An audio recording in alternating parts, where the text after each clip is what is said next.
So today we're talking about how to use SEO to improve your voice search presence. So this is me, Catherine Wattier-Ong. I own a company called WO Strategies LLC. I actually built my first website in 1994, and some of my plants have crashed websites, unfortunately, down for 4 days. Still got 1.3 million visitors, up from 300,000. I used to run the online marketing and analytics team at Ketchum, so I have worked with a wide variety of big brands, still do now. All right, let's get into it. So this is kind of what voice search is like today. There's a ton of different companies in the space, as you may know, and it's kind of confusing to figure out how devices pull through their answers. But I thought, I'm going to be able to figure this out. This is not a problem. Well, this is me a couple hours later. Let me share with you what I've sorted out. Okay, so it's now 2020, and we all know that big prediction of voice search being at 50%. How are we doing with that? Well, actually, here in the US, we're at 44%, so pretty darn close, frankly. And a lot of folks now in the US own smart speakers. Large number of those are searching with voice, not shockingly. And actually with social distancing, most folks are using it about the same or actually a little bit more. So how do voice search results actually work? And this is where I want you to know that it's definitely more than actions and skills. There's a wide variety of databases that the device can pull from to pull through the answer. Here's a sparkling of some of them or sprinkling of some of them. So it really just depends on the query and the device, what database it will pull from. So as an SEO, my next question is, well, cool. Okay, so what search engine is powering the most results? Because predominantly we spend a lot of time as SEOs working on Google stuff. But I know that Amazon doesn't like to use Google's data and is in fact using Bing. So I was a little curious about whether or not there might be some differences there. So this is the breakup of speakers versus phones. And this is actually going to be more Bing than Google. This is smart displays, also tends to shake out a bit more of information pulling from the Bing search engine. This is cars. So this is a mixed bag, actually. So 30% are Bing, 30% are Google. Some of the cars have their own platforms. So a little bit evenly divided between the two big search engines. But ultimately, I don't know if you had noticed, but Bing rolls out to be about 55% of the market at the moment. So if you don't have a plan for optimizing for Bing, I'd recommend that you think about it. All right, so let's talk about whether or not you can rank. And that actually really depends on the type of question. So based on current research, it actually looks like most of the time when you're looking for brand information, a lot of times it gets pulled from the brand website, but most of the time it gets actually pulled from Wikipedia. If it's a fact-based question, oftentimes that's the knowledge graph. Each of these three companies, Amazon, Bing, and Google, all actually have their own knowledge graph.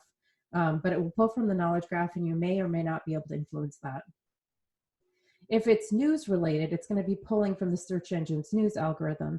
And frankly, in order to get into that algorithm, you just need to be a news source, especially in the Google world. Products. Either you're ranking page 1 in the search engine, or you're in Google's product feed, or you're an Amazon choice product. Now, what if you actually want to make a case for voice search? I'm going to walk through the process of how you can do the research to make that case. So the first thing I want you to think about is whether or not there's unanswered questions that you can fill. Because when you start playing around with these devices, you actually begin to realize that a lot of them can't answer a wide variety of questions. In fact, this is a research report from Rabbit & Pork, a company out of the UK.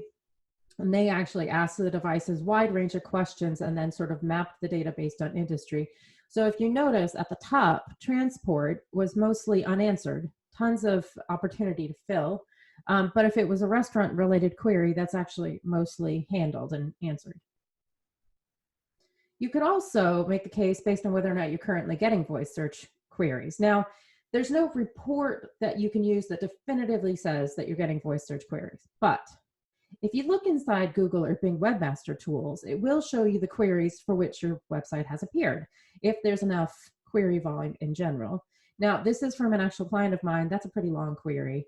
And you could say, well, maybe this is an autocomplete. But if you go to Google and try to actually make Google come up with this autocomplete, I couldn't. So high likelihood that this is a voice-based query. You could also make a case, depending on whether or not your audience over-indexes in using voice. So here's a study by Path Interactive where they actually did do a big survey, different demographics, and indicated their level of voice use. And what's interesting is that the 65 or older actually over-index in using voice versus other demographics. So maybe this would be helpful. If you're local at all, this is definitively the case for voice, for sure. So 70% of us look for information, local information weekly using voice. So if you're urgent care, restaurant, pizza, anything where you'd actually, look for something here locally, then definitely you have a high reason to be optimizing for voice. So let's walk through whether or not you actually have a shot in Google. So we'll walk through Google, Bing, and Amazon. A lot of the stuff from Google is going to flow into things from Bing, but there's a few things Bing does differently. And then I'll walk through the things you would need to check to see if you have a chance to rank in Amazon. So Google, are you ranking in the featured snippet? Because a third of the time-ish, the voice result is pulled from a featured snippet.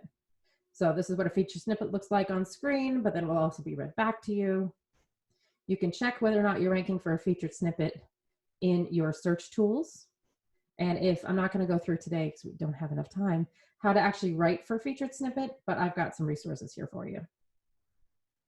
All right, so could you rank? So you've already done the work to figure out if you're currently ranking using your SEO tools. Now you're going to make the case for, well, we probably could rank if we worked on it.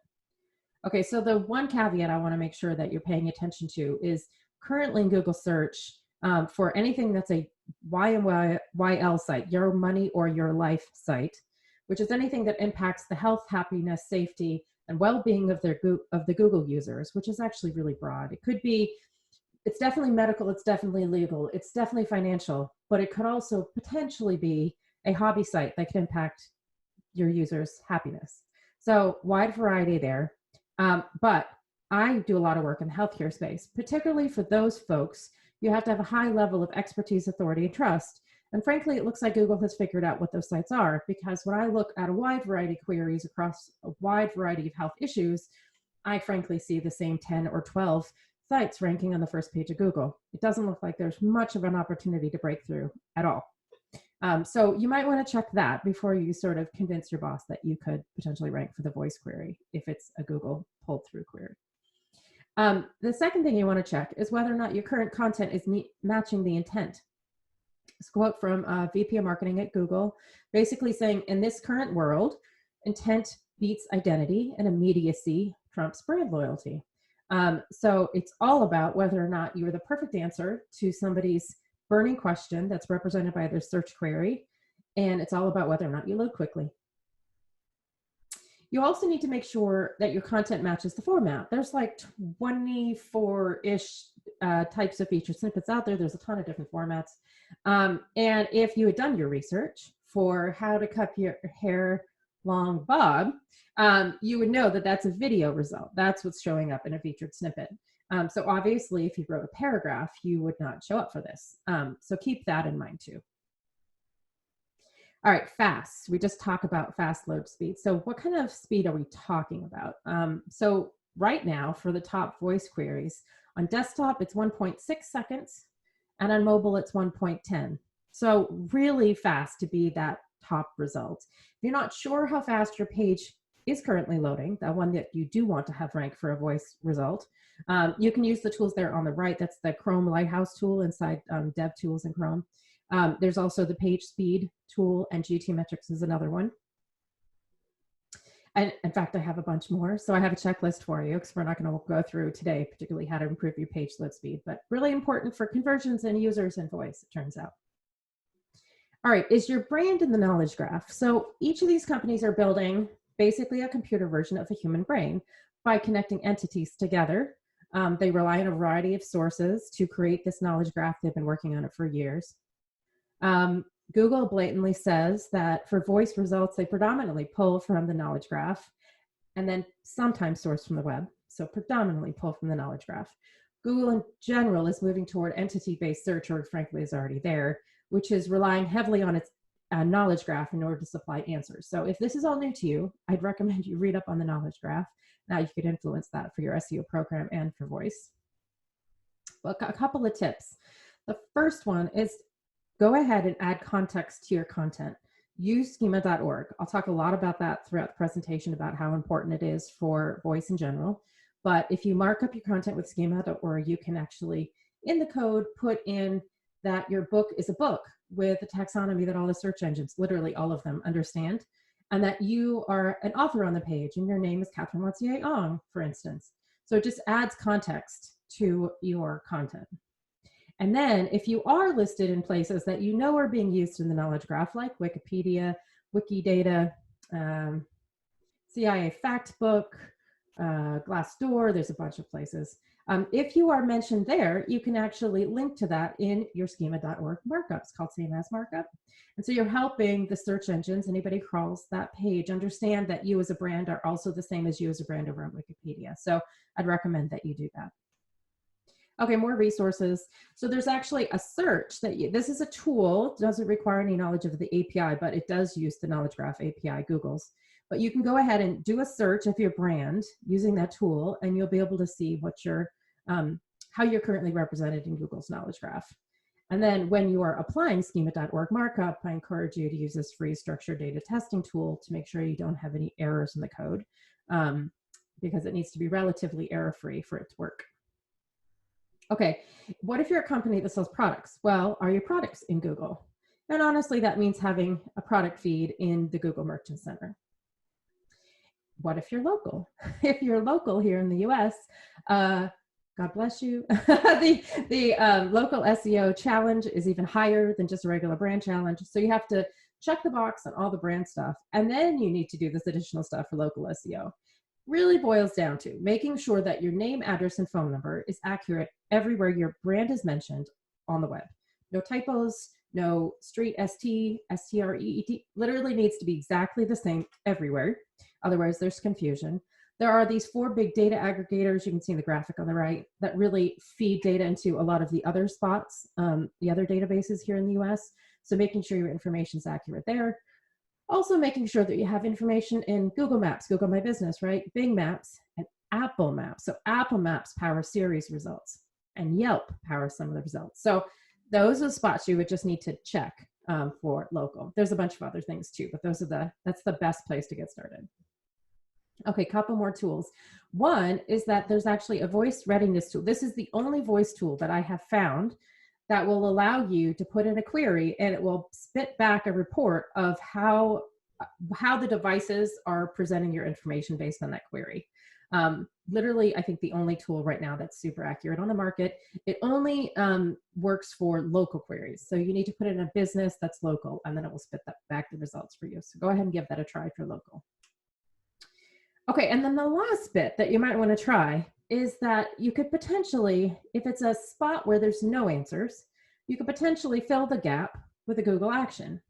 So rabbit and pork again, actually gave this a try. So they noticed for a particular set of queries, it wasn't really getting filled. They built an action that had that information in it, and voila, they were able to fill the gap with information from the action. So Google pulled stuff from the Google action into the voice results.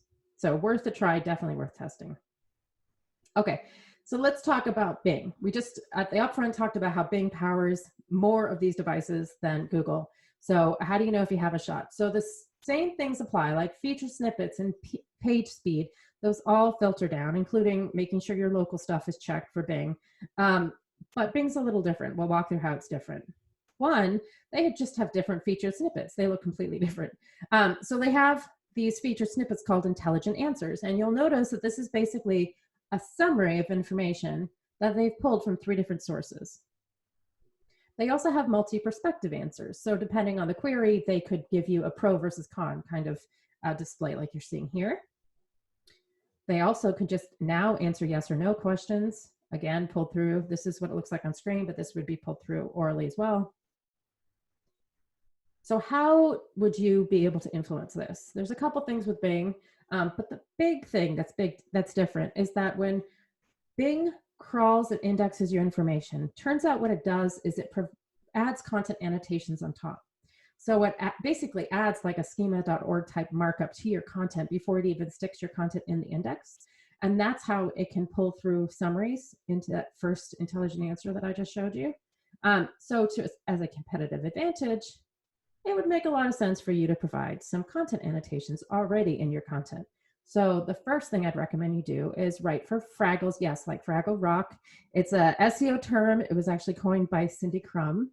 Won't go into too much of it here, but it really relies on jump links and old school HTML markup, H1, H2, bullets, paragraphs, etc. The other thing is schema.org, which you'll hear me talk about quite a bit.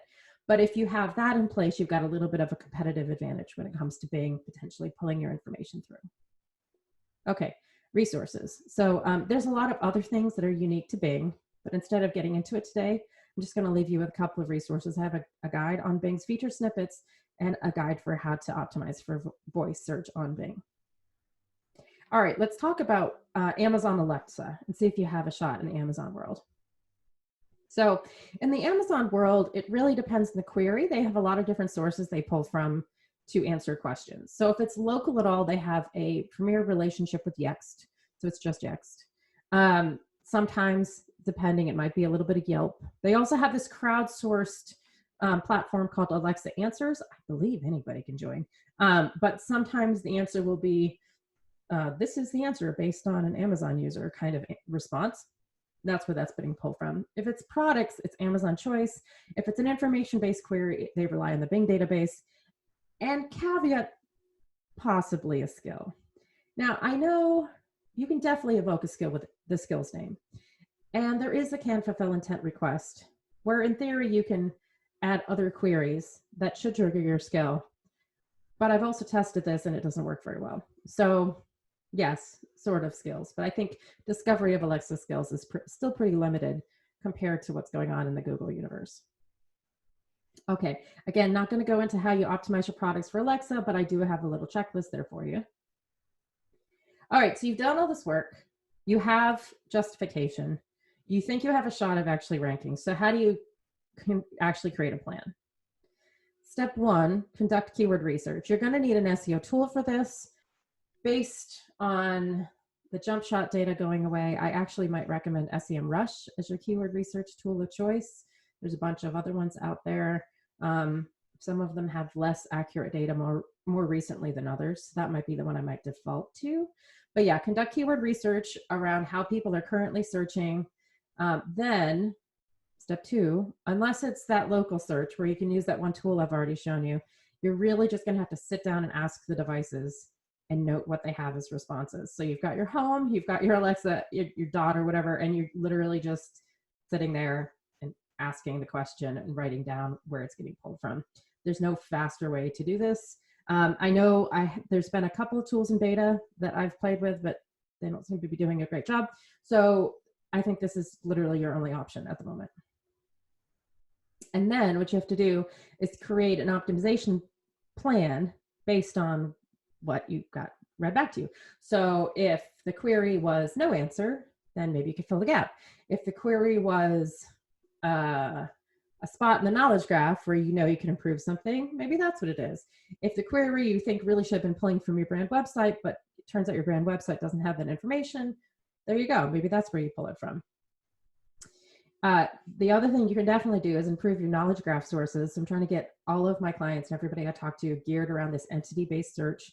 So really think about where else on the web is your brand mentioned? Where are the definitive sources for the knowledge graph that you probably should have your information? And add schema.org markup. You're going to hear me say that a lot today. Because in the Google world, so versus Alexa, where really to build a skill, except for the flash briefings, you really need a developer. You have to think about what the skill would be. You build it. Google took a different approach. Google said, you know what? I want you to put schema.org markup on anyway, because it helps me understand your content better, frankly helps them build their knowledge graph. And so they want you to put the markup on for multiple reasons. So if you put on the schema.org markup, you could potentially get rich snippets in desktop-based or mobile-based search. So say you put on recipe, if you've ever done a recipe search, it's all got schema.org markup that pulls through, because you can see the photo and you can see the ingredients and you can see reviews. All of that's pulled from this extra markup. And right now, for the most part, for almost any recipe you query, all of the top results have this additional markup in them. And so Google said, what we're going to do is just encourage you to do more of that. And then the added bonus is, for some of these schema.org types, you will also get a chance to get it read out loud to your user via Assistant or Home. So the first one that's most obvious is speakable markup. And so what you do is, on your page, you say, I got this paragraph. I want you to read that out loud to a user when they swing by. Used to just be news sites, and now it's free for anybody. So it's kind of an obvious thing to work on if you have an information-based site. A few more resources. So there's instructions and a generator. And FYI, there's content guidelines. So Google has human raters that evaluate results on a regular basis and provide qualitative feedback back to the search engine that gets baked back into the algorithm.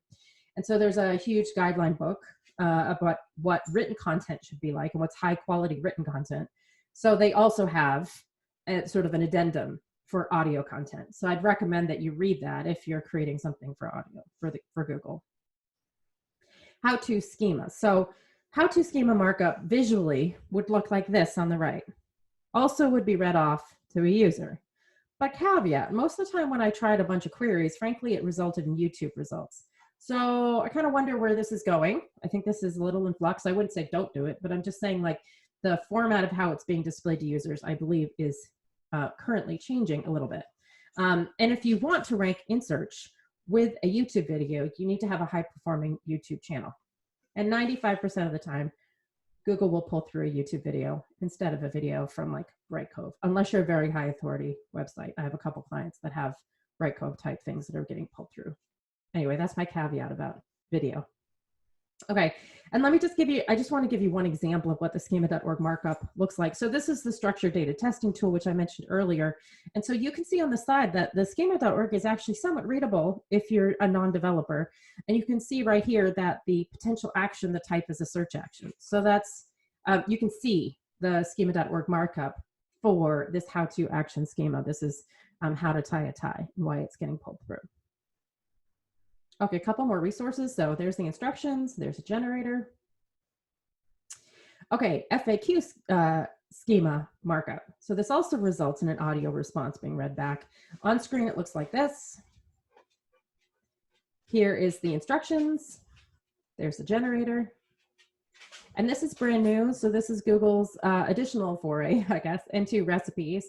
And so they have recipe schema.org markup. I was just talking about it, but now they have specific to read out loud to somebody who wants step-by-step instructions. Step 1, then step 2, then step 3. This is like hot off the presses. So here's the instructions for doing that. And some of the WordPress plugins that folks might be using for this have just been updated. I think one has been caught up to this because it's really new. Okay, then podcasts. So podcasts can also be marked up. You not only will tell Google about your podcast by marking it up, but it can also be interacted with on a Google Assistant device, also on screen. If you've marked it up, this is what happens to the search results. So I was looking for, could be anybody, on a podcast, and you'll actually get the podcast that Al Gore has been on, as well as his own, and you can go ahead and play right from search results. This is because of schema markup. You don't get this without schema markup. So there's the instructions. You can also build a Google action with templates. So again, no developer needed. There's 3 different types. There's trivia, flashcards, and personality quiz. How-to's here, templates are there, very straightforward. You can also build an action just like an Alexa skill. So you could build it where it's like chatbot, kind of like, you can see one on the right, but this requires more understanding of conversational design. Not that I'm dissuading you from doing it, but just saying this is the one that would require a little bit more thought and strategy versus the other ones I showed you, which are a little bit more templated. And here's the how-to. Okay, measuring voice search. Now, before you get into this, you obviously should know what you can report on in relation to its success. So I'm going to walk through what is possible to measure and what unfortunately is not possible to measure. The most important thing as you get started with this is to make sure you've got a research and development testing mentality. And that's what you're selling it through as well as a brand impressions play. You'll find out a bit why I'm sort of pivoting you there as we get through what you can and can't measure. So let's talk about what you can measure. So you can measure featured snippet rankings. And a third-ish of the time, your featured snippet ranking is the same as the voice result. So you can measure that. You need a tool for this. You just saw Ahrefs. So you need a tool like Ahrefs, SEMrush, GetStat. A lot of them do it now. Just a caveat though, the rankings for featured snippets are very volatile. And if you do get a tool that will help you measure that, you can also measure what you see on screen, which other people also ask. Oftentimes, people also ask are also used as a featured snippet. You can definitely measure whether or not your action has been discovered. Whenever you put that markup in play and you've actually got a Google action, you then have a Google action dashboard right here where you're seeing, and you can see when it got triggered based on the clear intent of the action. Also, Google tries to surface it when it thinks the content within your action is useful for the query, even though you didn't explicitly mention that query in your action. So you'll get that data as well. So there's a little bit additional discovery possible with a Google action. And here's Alexa. So this is my flash briefing. So for Alexa, for the most part, you only get data around whether or not somebody explicitly mentioned your skill and invoked it. But then you also get on both of these tons of data around interaction, or if it does something where you can purchase something, you get all that data too. But on the discovery side, I think you get a little bit more discovery data with Google than you do with Alexa. The final thing I'd recommend is to conduct a search focus group, both before and after, because what I haven't mentioned is all of this is personalized to the user, literally everything. Mobile search, desktop search, all these voice devices, perpetually personalized to the user. So even if you had an outside tool, that would be the unpersonalized version of it. So if you truly want to know, if you're in front of your target audience, you just need to ask your target audience or test to see if they're seeing your stuff. So I'm not going to play this video today, but this is actually a focus group that I did with user testing. This is a mobile-based one where we had a scenario. We asked the user to talk out loud about the query they would use. Go ahead, put the query into Google, talk through the search results, pick one, talk about why they picked it and what they can do on screen, basically. So I would suggest the same approach, but with voice. So instead of the typing part, you do the entire same thing. You give them a scenario, you ask them to talk out loud about the query they would ask. They actually ask the query of the device. You get to see and hear what got read back to the user based on that result, right? So I highly recommend, if you have the ability to do this kind of testing, to do this kind of testing with video and the audio getting recorded. Oop. All right, let's talk through the things you cannot measure. Unfortunately, you can't measure voice rankings. There's not a tool out there that has any kind of voice ranking in it. Google Search Console does not provide you, Bing does not provide you data around voice ranking. They're not planning on it either. As far as we can tell, we've asked multiple times and they're just not planning on providing it. You also can't measure visits to your website from a voice search result. You can't see if you were ranking, and this is Google Search Console. You won't find the data there. You won't find it inside Google Analytics. Most of the time, even sort of worse, is most of the time the voice result, when it ends up as a visit to your website, will be direct, not organic, dark organic traffic. So you just don't even know it's organic, it comes through as direct. Okay, and then a couple other caveats around measurement. The first one is you should know that most of the time, or at least half the time, the search results from mobile do not match desktop. And most SEOs spend a lot of time on tool sets that are desktop predominant, and there might be a mobile report that you could run, but my experience is with a lot of the mobile reports, they're not accurate enough. So Ahrefs gives you sort of like a table view, but when you actually go and see what the mobile search result looks like, it's just so radically different because those mobile results are loaded with tons of stuff. They've got a featured snippet, they've got filtering, they've got right to left navigation where you can pick videos or images, etc. And that's not captured in the table report on Ahrefs. And SEMrush does a screenshot of mobile, or it used to, and I couldn't even find it more recently. It doesn't matter, it was so dated, it was like a month ago, so it's not useful. So a lot of the voice stuff is being done on a mobile phone. That's what I'm trying to tell you. So maybe you want a different tool to more accurately measure how you're appearing in mobile search at the bare minimum, especially if you're going to say that my featured snippet ranking on mobile is sort of a proxy for my voice search results. So here's a bunch of tools that I might recommend. I'm sure there's more out there, but I tend to spend a lot of time on mobile. Moxie, though, stat is great too. Okay, the other thing you need to know is that you can't get the stuff inside Google Search Console, so there's no measurement for featured snippets. There's no measurement for featured snippet filtering that you see. There's no measurement for people also ask inside Google Search Console. And then there's a couple other caveats around Google Search Console. I have a post about it. I'd recommend you read it. But ultimately, the way I think people envision rankings, 1 to maybe 10 on the page, if it's a search result that only has 10 results, is 1 being top and 10 being bottom. But the way Google Search Console measures it is a bit misleading. It's not necessarily that. So I would highly recommend, before you start using Google Search Console data, that you just have a really clear understanding of what it does and doesn't measure. Okay, let's do a recap. Results highly pivot by device and query, and hand testing is required. Thank you very much. I hope you learned something today.